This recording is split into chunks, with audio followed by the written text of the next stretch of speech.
20वीं सदी की शुरुआत हो चुकी थी। मध्य भारत के सतारा में एक बच्चा स्कूल में पढ़ने गया तो उसे अछूत कहकर अपमानित किया गया। उस बच्चे ने एक बार सार्वजनिक जगह से पानी पी लिया तो बेरहमी से पीटा गया। 6 भाषाओं व 26 डिग्रियों के साथ जब विदेश से पढ़कर लौटा तो किसी ने रहने के लिए किराए पर कमरा न दिया।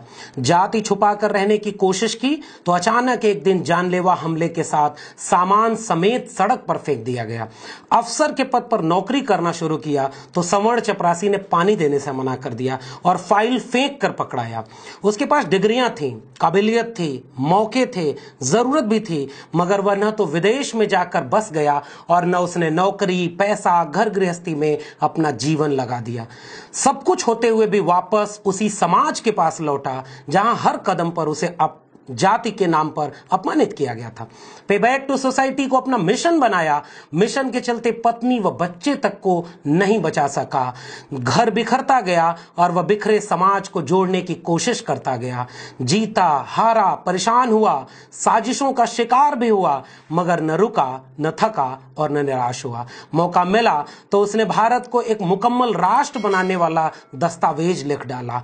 ताउम्र जो अन्याय व गैर बराबरी का शिकार हुआ, उसने हर तबके के लिए न्याय व समानता लिखी। उसके जाने के बाद उसे दफन करने की अनवरत कोशिशें की गईं। उसकी लिखी हुई किताबें गुम कर दी गईं, मगर वह वापस लौटा। जन्म के 100 साल बाद और मरने के 33 साल बाद उसे भारत रत्न मिला। उसकी किताबें छपी, उसे पढ़ा व जिया गया। आज वह न्याय, समता, सम्मान व हक के लिए लड़ते हुए हर तबके के जन आंदोलनों का एक अगुआ नायक बनकर उभरता जा रहा है। हम बात कर रहे हैं आधुनिक भारत के राष्ट्र निर्माता, भारत रत्न बाबा साहब डॉक्टर भीमराव अंबेडकर की। अभिवादन स्वीकार करिए लक्ष्मण यादव का और स्वागत है आपका सामाजिक न्याय की पाठशाला में।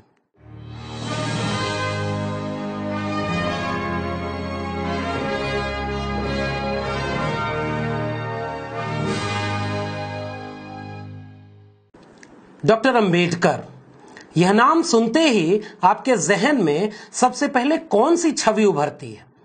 आज देश के हर नागरिक को खुद से यह सवाल जरूर करना चाहिए।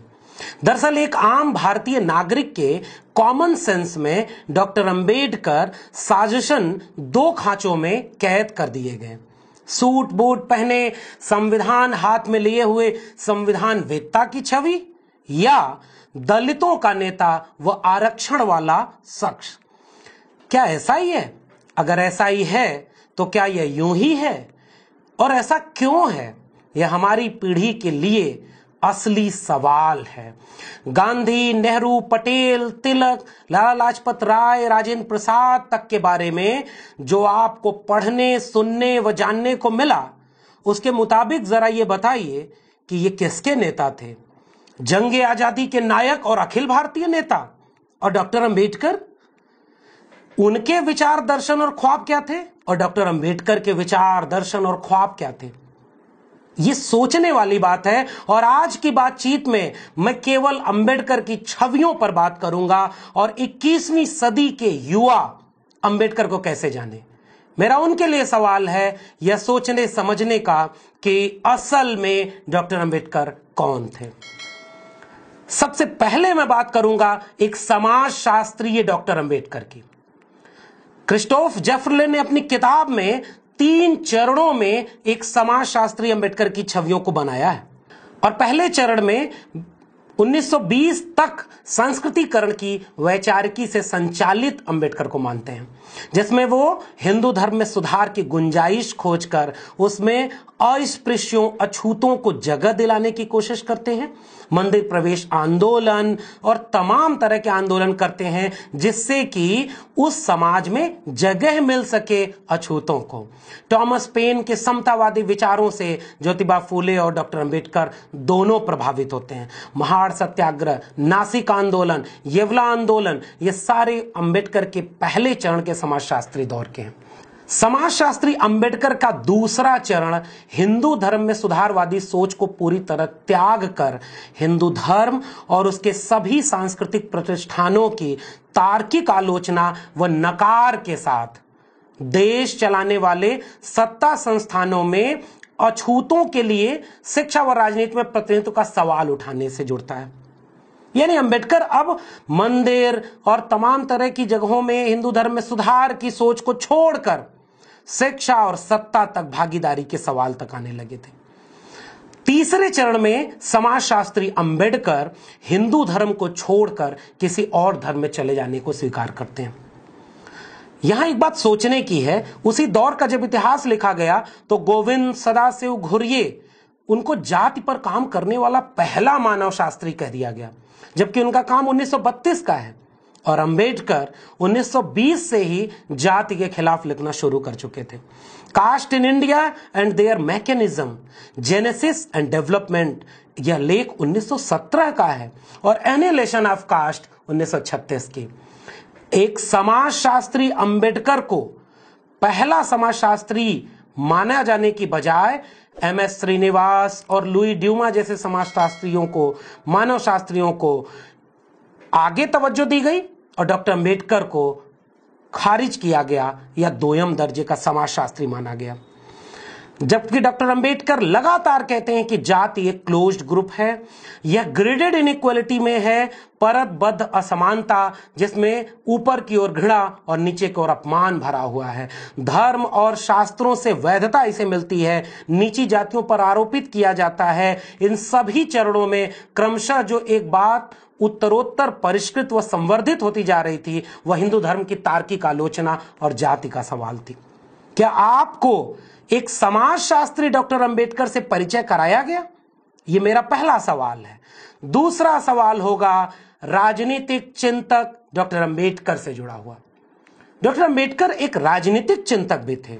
उन्होंने अपने जीवन काल में जब पहला राजनीतिक दल बनाया तो उसका नाम इंडिपेंडेंट लेबर पार्टी रखा, जिसका गठन 1936 में हुआ।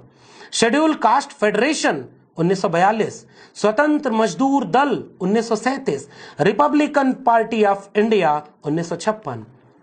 कौन थे डॉक्टर अंबेडकर जो एक राजनेता, राजनीतिक चिंतक के तौर पर भारतीय राष्ट्र राज्य संबंध की अवधारणाओं को परत दर परत हमारे सामने उगाड़ कर रख रहे थे।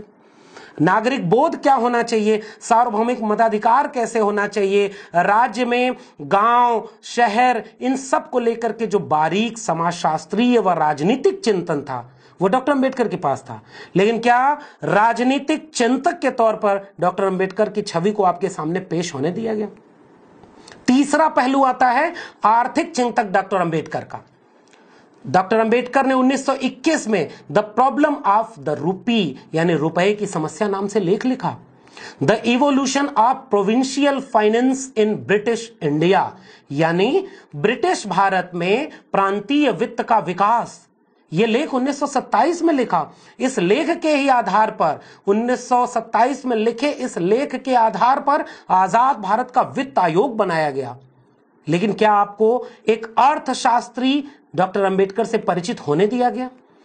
जेंडर जस्टिस की बात आती है तो लैंगिक न्याय के अगुआ डॉक्टर अंबेडकर का चेहरा, डॉक्टर अंबेडकर की छवियां, संपत्ति का अधिकार महिलाओं को भी मिले, महिलाओं के काम के घंटे कम किए जाएं, महिलाओं को मातृत्व अवकाश यानी चाइल्ड केयर लीव मिले, महिलाओं के लिए वुमेन लेबर वेलफेयर एसोसिएशन बनवाया जाए, हिंदू कोड बिल, इसके नाम पर 27 सितंबर 1951 को मंत्रिमंडल से इस्तीफा दे दिया। इतना सब कुछ महिलाओं के लिए सोचने वाला व्यक्ति क्या जेंडर जस्टिस के डिस्कोर्स में जेंडर जस्टिस वाला डॉक्टर अंबेडकर आपके सामने पेश होने दिया गया? अगली बात अगर शिक्षा की करें तो डॉक्टर अंबेडकर ने कहा शिक्षा वो शेरनी का दूध है, जो पिएगा वो दहाड़ेगा। पाठशालाओं को अंबेडकर कहते थे ये सामाजिक संस्थाएं हैं जो जिंदा हैं, यानी सजीव सामाजिक संस्थाएं। सरकारी शिक्षा में सबसे ज्यादा बजट का हिस्सा खर्च किया जाए, शिक्षा का मूल चरित्र ही सरकारी रखा जाए। बॉम्बे असेंबली के सामने अपना रिप्रेजेंटेशन देते हुए डॉक्टर अंबेडकर कहते हैं कि शिक्षा पर हम कम खर्च कर रहे हैं, यह इस देश के वंचितों शोषितों के साथ अन्याय है। दलित, वंचित, महिला शिक्षा बहिष्करण शिक्षण मंडल खोला। 1945 में पीपल्स एजुकेशन सोसाइटी खोला और शिक्षा को सामाजिक, सांस्कृतिक व राजनीतिक बदलाव की बुनियाद माना। लेकिन शिक्षा संबंधी विमर्शों में क्या डॉक्टर अंबेडकर शामिल किए गए? अगली कड़ी में अगर हम बात करें मजदूरों की, किसानों की, तो श्रमिकों के नेता के तौर पर डॉक्टर अंबेडकर को क्या ट्रेड यूनियन में याद किया जाता है?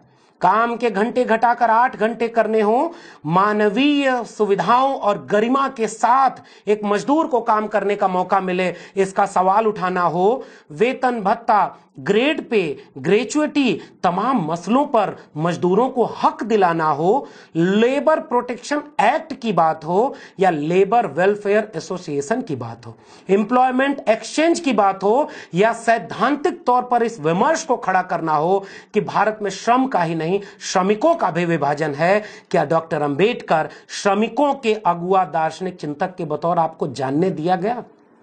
ये मेरा सवाल है आज की पाठशाला में। अगर आगे बात करें तो पत्रकार अंबेडकर से क्या आपको परिचित होने दिया गया? मूक नायक, बहिष्कृत भारत, समता, जनता और प्रबुद्ध भारत, इस तरह के अखबारों को निकालने वाला डॉक्टर अंबेडकर, जिसने ये वाक्य कहा था कि अछूतों का कोई अखबार नहीं होता, बावजूद इसके इन सारी छवियों की बजाय डॉक्टर अंबेडकर को आज भी एक बड़े तबके में दलितों का नेता, आरक्षण वाला शख्स या इस तरह की तमाम चीजों को लेकर के जाना और समझाया गया। ये पाठशाला आपके सामने ये सवाल लेकर आई है कि क्यों आपको अंबेडकर को पूरा नहीं जानने दिया गया? क्या वाकई हम एक कृतज्ञ राष्ट्र हैं? क्या हमें अंबेडकर की इन बातों को अपनी पीढ़ियों को बताया, पढ़ाया या जानने दिया जाना नहीं चाहिए था? जंग आजादी का ऐतिहासिक सफर पूरा करके भारत जब एक देश बनने के मुहाने पर खड़ा था, राष्ट्र बनने की प्रक्रिया शुरू कर रहा था, एक नया भारत बनाने का मौका दरवाजे पर खड़ा था, नए भारत की नई जमीन कौन सी होगी, उसकी अगुवाई में, किसकी अगुवाई में उसे रचा जाए, जब यह सवाल सामने खड़ा था तो इस जमीन को रचने की जिम्मेदारी दी जाती है एक डिप्रेस्ड, ऑप्रेस्ड, अछूत, दलित, शूद्र व्यक्ति को। यह कोई एहसान नहीं था, बल्कि ये एक किस्म की मजबूरी थी, क्योंकि उस वक्त डॉक्टर अंबेडकर से ज्यादा काबिल, डिग्रीधारी व सक्षम कोई और भारतीय नहीं था। डॉक्टर अंबेडकर को मौका मिला तो उन्होंने भारत का संविधान लिखा, उन्हें मौका मिला तो उन्होंने मनुस्मृति लिख दी। एक दलित, शूद्र, अछूत को मौका मिला तो उसने सबको सबके हिस्से का न्याय व समानता लिख दिया। बस इतना सा ही तो फर्क है।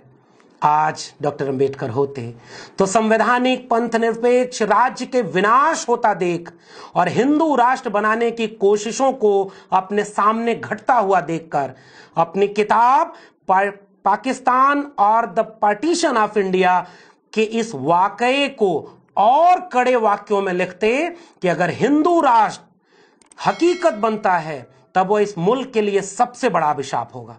हिंदू कुछ भी कहें, हिंदू धर्म स्वतंत्रता, समानता व बंधुत्व के लिए खतरा है। इस आधार पर वह लोकतंत्र के साथ मेल ही नहीं खाता।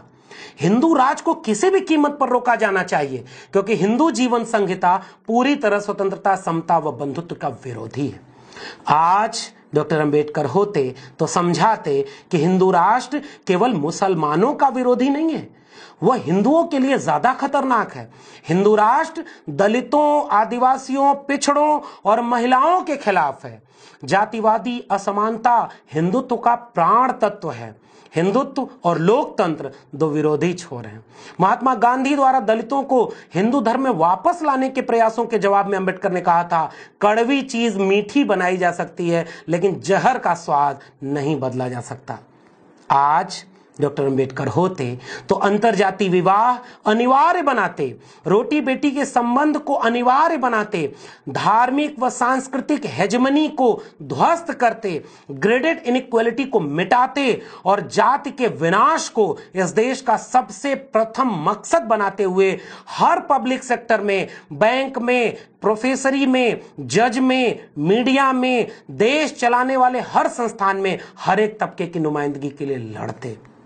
आज डॉक्टर अंबेडकर होते तो पेरियार और लोहिया के साथ मिलकर एक बहुजन एका के साथ खड़े होते। आज डॉक्टर अंबेडकर होते तो पिछड़े वर्ग के युवाओं को और स्पष्ट भाषा में समझाते कि फूले, पेरियार, ललई, जगदेव, रामस्वरूप जैसों के अधूरे ख्वाब को कब पूरा करोगे। आज डॉक्टर अंबेडकर होते तो CNRC NPR को लेकर के हर किस्म की नफरती नीतियों का मुखर विरोध कर रहे होते। आज डॉक्टर अंबेडकर होते तो नई शिक्षा नीति का विरोध करते सरकारी कंपनियों, स्कूलों, कॉलेजों, विश्वविद्यालयों, बैंकों, बीमा क्षेत्रों, रेलवे और खेतों तक को निजी हाथों में बेचे जाने के खिलाफ सबसे बड़े आंदोलन की अगुवाई कर रहे होते और इन सब को राष्ट्रीय संपत्ति घोषित करने की बात कहते। आज डॉक्टर अंबेडकर होते तो भारत को एक राष्ट्र बनने की गंभीर कोशिश में शामिल करते, जिसकी शुरुआत उन्होंने 1850 में की। एक बार ईमानदारी से सोचकर देखिएगा, क्या डॉक्टर अंबेडकर को समग्रता में आपको जानने दिया गया? तो आप देख रहे थे सामाजिक न्याय की पाठशाला। आपको यह पाठशाला कैसी लगी कमेंट बॉक्स में जरूर बताइएगा। आपके सुझाव सलाह आमंत्रित हैं। अगर आपको ये बातें जरूरी लगती हैं तो इस चैनल को सब्सक्राइब कीजिए, बेल आइकॉन दबाइए और ज्यादा से ज्यादा लोगों तक इसे पहुंचाइए ताकि हम अपने मिशन में कामयाब हो सके। बहुत बहुत धन्यवाद।